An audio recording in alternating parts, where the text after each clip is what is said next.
तो चलिए अब हम प्रश्नावली 12.1 का सवाल नंबर 5 हल करते हैं। 1 से लेकर 4 तक के सवाल हमने पिछले वीडियो में हल कर लिए थे। अगर आपने वो वीडियो नहीं देखी तो डिस्क्रिप्शन के अंदर उसकी लिंक दी हुई है, आप उसके अंदर वो वीडियो देख सकते हैं। अब देखिए पांचवा क्वेश्चन, एक घनाकार ब्लॉक है। ये हमारे पास एक घनाकार ब्लॉक है। इस घनाकार ब्लॉक के अंदर एक अर्धगोलाकार खड्डा बना दिया हमने। ये हमने घनाकार ब्लॉक में खड्डा बना दिया। अब हमें इसका क्षेत्रफल निकालना है। सिंपल है, पहले घन का क्षेत्रफल निकालो, 6 गुणा भुजा स्क्वायर। अब आप कहेंगे कि ये फॉर्मूला कहाँ से आया। देखिए अगर आपको याद होगा या पिछली वीडियो आपने देखी होगी तो उसमें स्टार्टिंग में मैंने आपको 8 फॉर्मूले बताए थे और कहा था इस पूरी प्रश्नावली में यही 8 फॉर्मूले काम आएंगे। तो उन्हीं 8 फॉर्मूले में से पहला ही फॉर्मूला था ये घन के क्षेत्रफल का 6 इंटू भुजा स्क्वायर। फिर उसके बाद अर्धगोले का 2 पाई आर स्क्वायर, ये भी उसी में मैंने बताया था। फिर हमें इस ऊपर वाले गोल एरिया का क्षेत्रफल कम कर देना पड़ेगा, जैसा हमने कल चौथे सवाल में किया था, माइनस पाई आर स्क्वायर। अब देखो भुजा को तो हम मान लेंगे अल, 6 अल की घात 2। घन घनाभ में जब हमें भुजा पता नहीं हो तो हम उसे अल मान लेते हैं। देखिए पूरे में कहीं कोई नंबर नहीं दिया हुआ, ना कोई अर्धगोले में दिया ना कोई घन में दिया। तो ऐसी सिचुएशन में हमें वैसे नंबर्स में उत्तर नहीं आएगा, उत्तर ऐसे ही आएगा, यानी कि फॉर्मूले के रूप में हमें उत्तर निकालना है। यहाँ ये 2 पाई आर, यहाँ 1 बार पाई आर, मतलब यहाँ 2 पाई आर स्क्वायर है, यहाँ पर 1 बार पाई आर स्क्वायर है। 2 में से 1 गया, पीछे बचा 1 बार पाई आर स्क्वायर। ये हमने इसकी और इसकी बाकी कर दी। क्लियर है यहाँ तक। अब हम रखेंगे इसमें आर का मान। आर का मान होता है यहाँ पर इस पूरे का आधा। तो यहाँ पर आर का मान होगा इससे आधा, 6 अल स्क्वायर प्लस 2 अल बटा 2। अल का आधा, घात 2 है तो इसकी घात भी 2 और इसकी घात भी 2। अब इंग्लिश वर्ड में अगर घात 2 लगी हुई हो तो हम उसे हल नहीं करते, लेकिन गणित की संख्या में घात 2 लगी हो तो उसे तो हल करते हैं। 2 की घात 2 यानी 2 गुणा 2, 2 दूनी होते हैं हमारे पास 4। क्लियर है यहाँ तक। अब हमें इसकी, सॉरी यहाँ पर हमने 2 लगा दिया, पाई था यहाँ पर, हमने गलती से 2 लगा दिया। चलिए अब हमें क्या करना है, इसे और इसे, इन दोनों को हमें जोड़ना है। अब जोड़ने के लिए देखो इसके नीचे कुछ नहीं है, मन से 1 लगा दो। अब मैंने परिमेय संख्याओं की जोड़ भाग की गुणा भाग के लिए अलग से वीडियो बनाई हुई है, आप उसमें जाएं और देखें, उसकी लिंक भी डिस्क्रिप्शन के अंदर दे देंगे। तो देखिए हमें इन दोनों को, नीचे वाले को आपस में गुणा करना पड़ेगा, इसे 1 से और इसे 4 से। अब 1 से गुणा करेंगे तो कोई मतलब है नहीं, इसे हटा दो। नीचे 4 से करेंगे तो ऊपर भी आपको 4 से गुणा करना पड़ेगा। चलिए अब इस गुणा को करते हैं। 6 का पहाड़ा 4 बार बोला 24, अल का अल घात 2, 4 का पहाड़ा 1 बार बोला 4। यहाँ पर तो हमने किसी को किसी से गुणा नहीं किया, तो यहाँ पर हम इसे ऐसा का ऐसा लिख देंगे। अब हमें वो संख्या लेनी है जो इसमें भी है इसमें भी है। देखो इसमें है अल की घात 2, इसमें भी अल की घात 2, तो हमने ले लिया अल की घात 2। इसमें भी नीचे 4 नीचे 4, तो हमने ले लिया नीचे 4। अल की घात 2 से अल की घात 2 कट गया, 4 से 4 कट गया, पीछे बचा यहाँ पर 24। यहाँ भी अल की घात 2 से अल की घात 2 कट गया, 4 से 4 कट गया, पीछे बचा हमारे पास पाई। यही हमारे इस क्वेश्चन का आंसर है। हो सकता है किताब के अंदर आपको अल की घात 2 बटा 4 और पाई प्लस 24 लिखा हुआ दिखे, तो पाई प्लस 24 हो या 24 प्लस पाई हो, दोनों का मतलब वही है, मान सेम ही है। प्लस के अंदर दोनों चीजें प्लस की आगे पीछे होंगी तो चलेंगी, अगर माइनस की होती फिर फर्क पड़ता। तो यहाँ पर पाई प्लस 24 आए तो भी सही है, 24 प्लस पाई आए तो भी सही है। इस प्रकार हमें इस क्वेश्चन का आंसर करना है, जो कि बड़ा आसान है। अब हम इसके छठे क्वेश्चन को हल करते हैं। तो इसके छठे सवाल के अंदर देखिए हमें करना क्या है। सबसे पहले में दिया हुआ है कि दवा का एक कैप्सूल एक बेलन के आकार का है। ये एक बेलन है, दोनों तरफ 2 अर्धगोले लगे हुए हैं। पहले बेलन का क्षेत्रफल निकालो, दोनों अर्धगोले का निकालो और जोड़ दो, ये आपका उत्तर आ जाएगा। थोड़ा सा हमें जल्दी करना पड़ेगा, अगर हम स्लो मोशन में चलेंगे तो हमारे 3-4 घंटे की वीडियो बन जाएगी, लेकिन ये एक चैप्टर भी कंप्लीट नहीं हो पाएगा। थोड़ा सा फास्ट रखें, तो थोड़ा सा ध्यान दें। सबसे पहले देखिए बेलन के क्षेत्रफल, बेलन के क्षेत्रफल का फॉर्मूला होता है हमारे पास 2 पाई आर एच। ये हो गया बेलन के क्षेत्रफल का फॉर्मूला।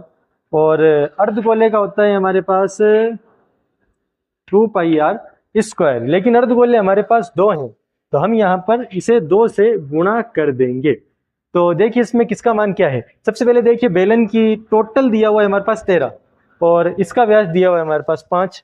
तो त्रिज्या जो होती है वो होती है व्यास की आधी, तो 5 की आधी हो गई हमारे पास 2.5। तो 2.5 यहाँ पर, 2.5 यहाँ पर, 2.5 हो गए 5। 13 में से 5 कम कर दिए तो ये हमारे पास बचे 9, सॉरी 13 नहीं, यहाँ पर 14 दिए हुए हैं, 14 सेंटीमीटर, गलती से 13 लिख दिया। 14 में से 5 के पीछे बचा हमारे पास 9। बेलन की ऊंचाई हाइट है 9, त्रिज्या है हमारे पास 2.5। बस यही दो चीज़ों का मान हमें रख के उत्तर निकालना है। सबसे पहले हमें क्या करना है, इसके अंदर देखो 2 इंटू पाई, फिलहाल पाई का मान नहीं रख रहे, पाई का मान बाद में रख लेंगे। हालांकि अब यहाँ रखे तो भी सही है, उत्तर वही आएगा, लेकिन हम पाई का मान एंड में रख लेंगे ताकि उत्तर आसानी से हो पाए। आर का मान है हमारे पास 5 का आधा, 5/2। एच का मान है हमारे पास 9 प्लस 2 इंटू 2, यहाँ यही गुणा कर देते हैं, 2 दूनी 4, पाई का पाई। और आर का मान है हमारे पास 5/2 और स्क्वायर है तो घात 2। अब सबसे पहले इधर वाली चीजें देखो, 2 है, 2 से 2 को हमने काट दिया और बाकी संख्याओं को हम गुणा कर देंगे। 9 का बड़ा 5 बार 9 पंजे 45, पाई का पाई प्लस हम जोड़ के एक तरफ वाला अलग हल करते हैं और जोड़ के एक तरफ वाला अलग अलग करते हैं और बाद में जोड़ते हैं। अब शुरू में जोड़ देंगे तो गलत हो जाएगा।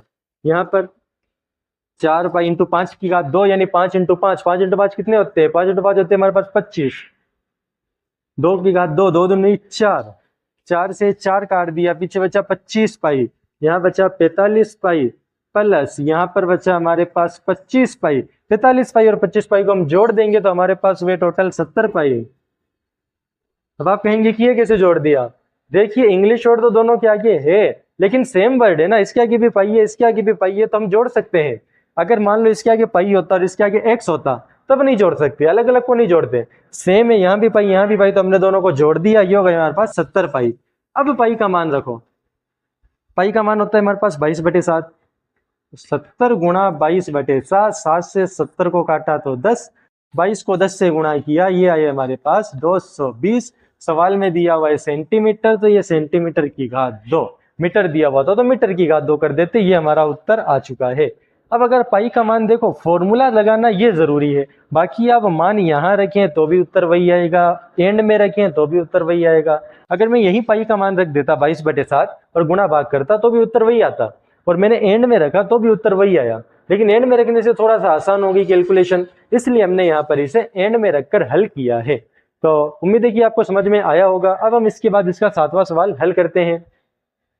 तो इसके सवाल नंबर 7 के अंदर में दिया हुआ है कि हमारे पास एक टेंट है जिसके अंदर एक बेलनाकार आधार है और ऊपर शंकु आकार जोड़ा हुआ है, मतलब बेलन का क्षेत्रफल शंकु का क्षेत्रफल दोनों निकालने हैं। पूरे इस चैप्टर के पूरी प्रश्नावली के अंदर ऑलमोस्ट हमें वक्र पृष्ठीय क्षेत्रफल ही काम में आ रहे हैं, इसके अंदर भी हम वक्र पृष्ठीय क्षेत्रफल निकालेंगे। दोनों में अंतर क्या है ये हमने पहली वीडियो के अंदर समझा दिया था। तो देखिए सबसे पहले इस बेलन का वक्र पृष्ठीय क्षेत्रफल, तो बेलन का वक्र पृष्ठीय क्षेत्रफल का फॉर्मूला है हमारे पास 2πr_h और शंकु के वक्र पृष्ठीय क्षेत्रफल का फॉर्मूला है πr_l। अब देखो दो का सबसे इन सब का मान हम यहाँ पर रखेंगे, 2 का 2, पाई का मान 22/7, आर का मान, आर होती है हमारे पास त्रिज्या, त्रिज्या होती है व्यास का आधा, व्यास है 4 तो 4 का आधा होगा हमारे पास 2, एच होता है ये हाइट, हाइट दी हुई है हमारे पास 2.1 प्लस पाई का मान 22/7, आर का मान यहाँ पर भी 2 और एल होती है ये तिर्यक ऊंचाई जो दी हुई है 2.8। अब देखो जोड़ के एक तरफ वाला अलग हल करो और जोड़ के दूसरी तरफ वाला अलग हल करो, इस तरीके से हमें इसे हल करना है। इधर सबसे पहले 7 को 21 से काट दिया तो यह 0.3, इधर 7 को 28 से काट 2.8 से काट दिया तो यह है 0.4। अब इन्हें नीचे तो कुछ बचा नहीं, अब ऊपर ऊपर वालों को गुणा कर लो, 2 22 2 और 0.3 प्लस 22 2 0.4, जोड़ एंड में करनी है, इधर उधर वालों को एक तरफ हल कर लो और उधर उधर वालों को एक तरफ हल कर लो। तो अब हम इसे हल करते हैं। देखिए इधर उधर वालों को गुणा करते हैं, 2 को 22 से गुणा किया यह हमारे पास 44, 2 को 0.3 से गुणा किया तो यह हमारे पास 0.6 प्लस 22 दूनी ये है हमारे पास 44 गुणा 0.4, जोड़ एंड में करनी है याद रखिएगा। अब इधर उधर वालों को गुणा करते हैं, 44 और 0.6 को गुणा करेंगे तो यह है हमारे पास 26.4। ठीक है, हमने यहाँ शॉर्ट फॉर्म में गुणा की है, डायरेक्ट गुणा की है, आपको यहाँ पूरी गुणा करके दिखाई नहीं है, लेकिन आपको यहाँ पर पूरी गुणा करके फिर लिखना है, ये आपको कंफ्यूज नहीं होना कि ये आए कहाँ से। मैं आपको पहली वीडियो से ही बताता आ रहा हूँ कि थोड़ा ध्यान से देखिए, गौर से देखिए, क्लियर हो जाएगा, बहुत इजी चैप्टर है। प्लस 44 से 0.4 को गुणा किया तो इसमें हमारे पास आए टोटल 17.6। अब दोनों को जोड़ दो, अब दोनों को जोड़ने पर आएंगे हमारे पास कितने आ रहे, जोड़ने पर ये हो गए हमारे पास 44। 44 मीटर या सेंटीमीटर है, सवाल के अंदर दिया हुआ है मीटर, मीटर की घात 2। ये तो हो गया हमारे पास क्षेत्रफल। अब हमें पूछ रहा है कि 1 मीटर के लगेंगे 500, तो टोटल कितने रुपए लगेंगे? 1 मीटर के 500, मीटर है हमारे पास 44, 500 को और 44 को गुणा कर दो, यह है हमारे पास 22,000। 22,000 रुपए ये हमारे टोटल लगेंगे। ये इस क्वेश्चन का आंसर है। जब भी ऐसा कोई कैनवास का क्वेश्चन है जिसमें लिखा हुआ हो कि कैनवास के कितने रुपए लगेंगे, तो इसमें हम ऑलमोस्ट वक्र पृष्ठीय क्षेत्रफल ही काम में लेते हैं। ठीक है, ये हो गया हमारा 7वां सवाल हल। अब हम इसका 8वां सवाल हल करते हैं। तो इसके 8वें सवाल के अंदर देखिए हमें क्या करना है। हमें एक बेलनाकार मतलब एक बेलन की आकृति दी हुई है और उसमें से एक शंकु काट दिया गया है। हमें अब इसका क्षेत्रफल निकालना है। सिंपल है, सबसे पहले बेलन का वक्र पृष्ठीय क्षेत्रफल निकालो, इन दोनों लाइनों का निकल जाएगा। फिर शंकु का निकालो, ये इसका निकल जाएगा। फिर वृत्त का निकालो, ये नीचे वाले का निकल जाएगा। इस प्रकार हम तीनों का क्षेत्रफल निकालना है। वृत्त का निकाल लेंगे, बेलन का निकाल लेंगे। शंकु में तो तिर्यक ऊंचाई काम में आती है अल, और अल का मान तो हमें पता ही नहीं है। तो जब अल का मान हमें पता ना हो तो जो बाकी के दो मान है उन दोनों मानों को जोड़ो। 2.4 प्लस 1.4 नहीं, 1.4 तो पूरा व्यास है, हमें तो त्रिज्या चाहिए, त्रिज्या आधी होती है। 14 की आधी 7, एक संख्या बाद पॉइंट है, एक संख्या बाद पॉइंट, इन दोनों को जोड़ो और बराबर लिख दो अल। तीनों की घात लगा दो 2 2, हल करो उत्तर आ जाएगा। 2.4 की घात 2 यानी 2.4 गुना 2.4 ये होते हैं हमारे पास 5.76।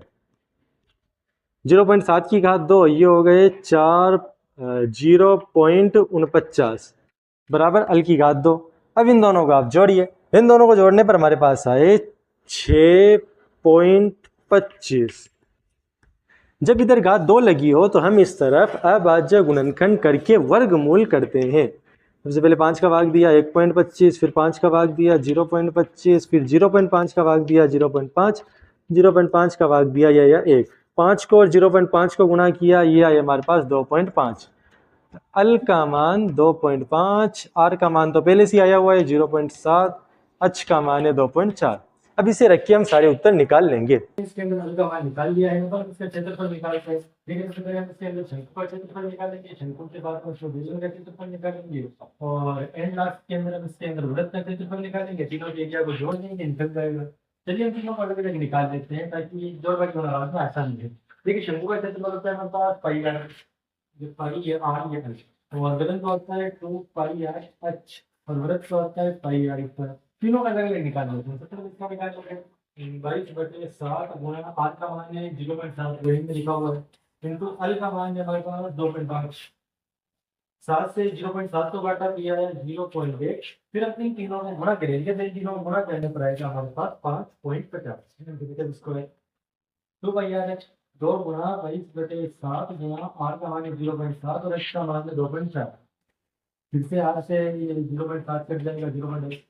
अब इसके अंदर इन तीनों में जो चारों को हम गुणा करेंगे तो गुणा करने पर आंसर आएगा हमारे पास 0.56। मैंने डायरेक्ट गुणा किया, आपको डायरेक्ट नहीं करनी, वही पूरा गुणा करके आंसर निकालना है। इसके बाद पाई आर पर 22/7 गुणा 0.7 गुणा 0.7, क्योंकि यहाँ स्क्वायर है यानी 2 बार लिखना है। फिर से इसे काटना 0.1, तो तीनों को गुणा किया, तीनों को गुणा करने पर हमारे पास है 1.54। जब अपनी तीनों को जोड़ देंगे तो जोड़ने पर आएगा हमारे पास 17.7 सेंटीमीटर स्क्वायर। लेकिन मैंने पूछा निकटतम मान, निकटतम मान का मतलब है पॉइंट का नहीं निकालना, पॉइंट के अलावा। तो या तो हम इसे 17 कर देंगे या तो 18 कर देंगे। देखिए अगर 50 से ज्यादा हो तो हम एक बढ़ा देते हैं, तो 50 से कम हो तो हम एक घटा देते हैं। 50 से ज्यादा है 60 है तो हम 17 में एक बढ़ा देंगे, ये हो गया 18 सेंटीमीटर स्क्वायर। ये हमारे सवाल का उत्तर है। इस प्रकार में इसका उत्तर करना है। तो चलिए हम इसका 9वां सवाल हल करते हैं। 9वें सवाल के अंदर एक बेलन है और उसके दोनों तरफ 2 अर्धगोले एक टाइप के यानी खड्डे किए हुए हैं। तो हमें बेलन का क्षेत्रफल निकालना है, दोनों अर्धगोलों का निकालना है। देखिए बहुत इजी क्वेश्चन है, हम इसे दोनों तरीकों से हल करेंगे। सबसे पहले बेलन का क्षेत्रफल, बेलन का क्षेत्र 2 पाई आर एच, और अर्धगोले का होता है हमारे पास 2 पाई आर स्क्वायर। बट यहाँ पर 2 अर्धगोले हैं तो हम इसे 2 से गुणा कर देंगे, जैसे हमने पिछले क्वेश्चन में किया था।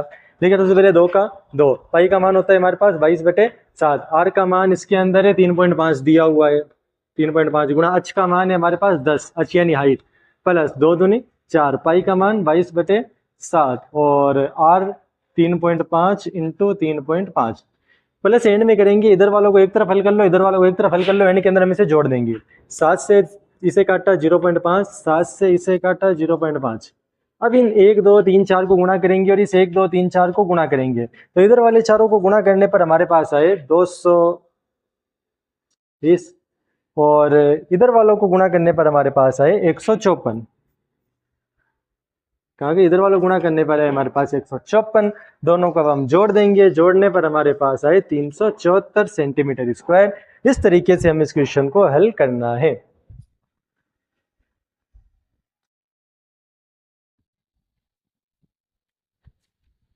इसे हल करने का एक और तरीका मैं आपको बताता हूं। यहाँ पर आप पाई का मान मत रखिए, बाकी चीजों का मान रख दीजिए, खाली पाई का मान मत रखिए। 2 पाई गुणा 3.5 गुणा 10 प्लस 4 पाई गुणा 3.5 गुणा 3.5। अब पाई के अलावा बाकी सबको गुणा कर लीजिए, इधर भी पाई के अलावा बाकी सबको गुणा कर लीजिए। तो ये इधर तो हुए हमारे पास 70 पाई और इधर हुए हमारे पास 49 पाई। अब दोनों को जोड़ दीजिए, 119 पाई। अब यहाँ पाई का मान रखिए इंटू 22/7। 7 को 119 से काटेंगे, हमारे पास आए टोटल यहाँ पर 7 को 119 से काटेंगे तो ये हमारे पास आएंगे 7 1 कम 7, पीछे बचे 4, 7 7 49, 17। 17 और 22 को गुणा करने पर फिर 374। इस प्रकार हम कैसे भी हल करें 374 इसका आंसर आएगा। तो हम चाहे तो शुरू में मान रखें चाहे तो एंड में मान रखें, इससे उत्तर वही आता है, उत्तर में कोई चेंजमेंट नहीं होता। तो उम्मीद है कि चीज़ें आपको समझ में आई होंगी। अगर कोई डाउट बच गया, कमेंट में डिस्क्रिप्शन जो नंबर दिए गए उनमें आप किसी पर भी हमसे पूछ सकते हैं, आपको आंसर दिया जाएगा। सबसे पहली बात, गणित को हम सो हार्ड सब्जेक्ट मानते हैं कि बहुत ज़्यादा हार्ड है, लेकिन ये सो हार्ड नहीं बल्कि सो इजी सब्जेक्ट है, यानी सबसे आसान सब्जेक्ट है गणित। अगर सही से पढ़े तो गणित के अंदर टॉप आराम से आ सकते हैं। ये प्रश्नावली कंप्लीट हो गई। अगली वीडियो के अंदर प्रश्नावली 12.2 को हल किया जाएगा। और आप हमारे चैनल के साथ जुड़े रहें, अपने दोस्तों को भी जोड़ें और खुद वीडियो देखें, लेकिन साथ के अंदर इसे हल करने की कोशिश करें रफ कॉपी के अंदर, क्योंकि बिना खुद किए आपको गणित आने वाली नहीं है।